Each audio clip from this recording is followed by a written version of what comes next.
Bagaimana kedudukan filsafat dalam Islam? Filsafat diambil dari bahasa Yunani filosofia. Filosofia terjemahan Arabnya artinya muhibbul hikmah, orang yang suka pada ilmu pengetahuan. Mengapa sebagian orang berpendapat belajar filsafat dalam Islam itu haram? Filsafat itu macam pisau analisa. Kalau pisau itu dipotongkan ke urat nadi, haram. Tapi kalau pisau itu dipakai untuk memotong kambing, bagaimana kita membantah orang ateis? Tak bisa pakai ayat karena dia tak percaya Quran. Kalau memang Tuhan itu ada, tunjukkan padaku mana Tuhan itu. Itu yang bisa menjawab orang filsafat.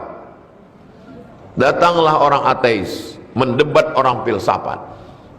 Mana Tuhan? Dijawab pakai ayat. Qul huwallahu ahad, Allahu samad. Mana percaya dia Quran? Nabi Muhammad bersabda, dia tak percaya sama Nabi. Dia cuma percaya sama akalnya. Yang bisa menjawab itu orang filsafat. Kalau memang Tuhan itu ada, tunjukkan bahwa yang ada itu ada. Mana dia? Dijawab sama orang filsafat, tidak semua yang ada itu mesti nampak. Satu, apakah kau pernah menengok mukamu? Bisa kita menengok muka kita? Tak bisa. Kapan kita baru bisa menengok muka?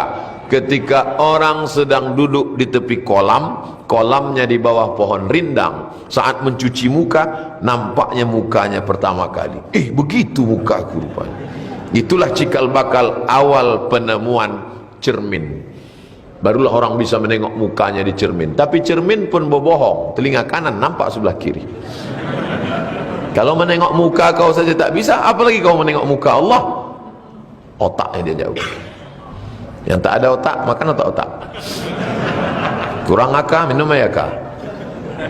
Dua, orang yang kulitnya terlalu putih ingin berwarna, pergi dia ke pantai untuk berjemur. Orang-orang Eropa, orang Barat pergi ke pantai Kuta, naik pesawat, membayar hotel demi untuk berjemur. Nampakkah hitam itu masuk dari cahaya ultraviolet masuk ke dalam? Tak nampak. Apakah karena tak nampak dia tak ada? Ada. Kita mau dua, tiga, mau masuk ke pesawat, koper, masuklah koper. Ustaz, tolong kopernya masuk dulu ke sini, berjalan koper dalam. Lalu kemudian petugas absek buka. Kenapa? Nampak saya ada macam bom di dalam.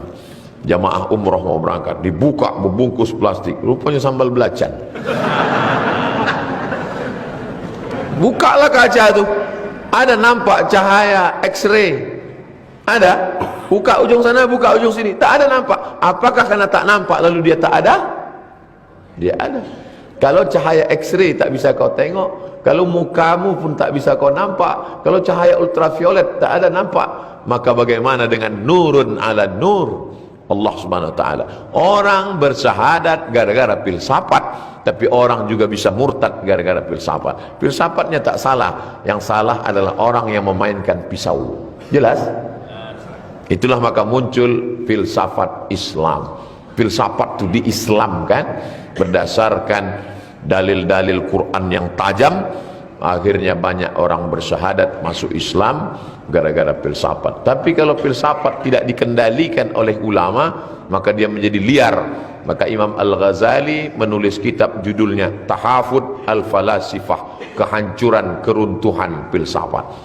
Jadi Imam Al-Ghazali itu seorang filosof ilmu kalam.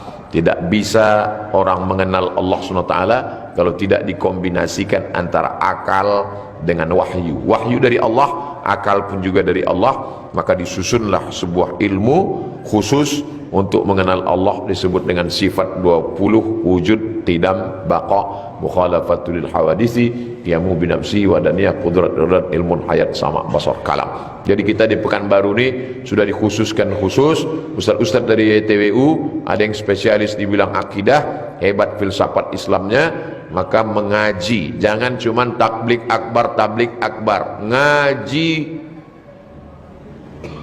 fikih mazhab Syafi'i, akidah Imam Abdul Hasan Asy'ari, tasawuf Imam Junaid Al-Baghdadi, hadis, kitab-kitab kutub sittah, tafsir. Alhamdulillah semua ustaz-ustaznya siap dari Yayasan Tabung.